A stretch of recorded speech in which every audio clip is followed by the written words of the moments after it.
I ended the last lecture module by beginning to pivot from a discussion about Descartes' crafting of an explicit and rigorous oppositional substance dualism of mind and body to a discussion of his mechanistic, physiological, and anatomical accounts of sensation and perception. In this lecture module, we'll continue to look at Descartes' physiological theories about sensation and perception. In fact, I would say that Descartes is a fascinating figure in this respect, in part because he makes significant contributions, both by formulating a popular and important version of oppositional substance mind-body dualism, whilst simultaneously and non-ironically developing a much more extensive anatomical and physiological account of sensation and locomotion in both animals and humans than any of the scholastics that preceded him. In fact, this was a point of pride with Descartes, that his physiological accounts of sensation and locomotion were much more extensive than thought possible by the scholastics. Now, Descartes is motivated in part by his view about the nature of animals. Descartes famously holds, or perhaps infamously holds, that animals have no souls and are merely mechanistic automaton, a view that gets rid of all the moral quandaries that might arise from his extensive dissections of animals and his vivisections of animals and his consumption of animals.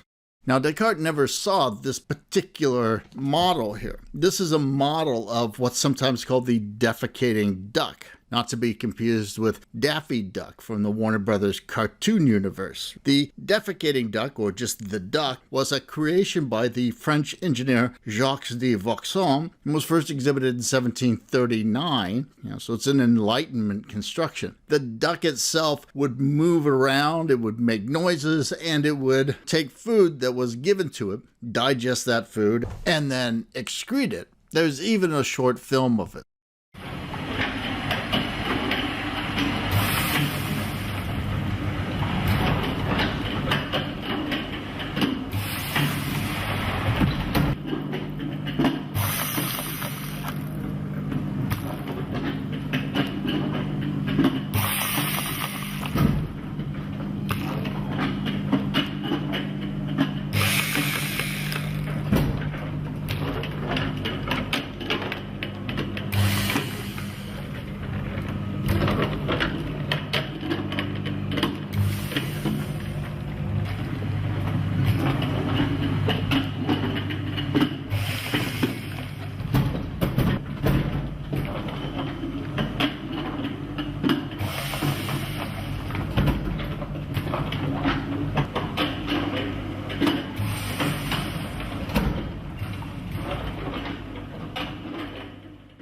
Definitely not Daffy Duck. With regard to sensation and locomotion, one contribution that Descartes made was the development of his theory of the reflex arc, a sensory-motor arc account of sensation being coordinated with motor reactions. It was influential, and in fact it was known by and influenced Pavlov. Physical actions on Descartes' account. On Descartes' account, physical impingements upon our sense organs. Say if our foot is for some reason jammed into a fire, as in the left diagram there, sense organs cause the animal spirits, subtle matter filtered from the blood on his account, and that notion is traced all the way back to Galen, by the way, moves through tubular nerves to the pineal gland, which is a small endocrine invagination about the size of a grain of rice found in the third ventricle, the central ventricle of the brain. That vibration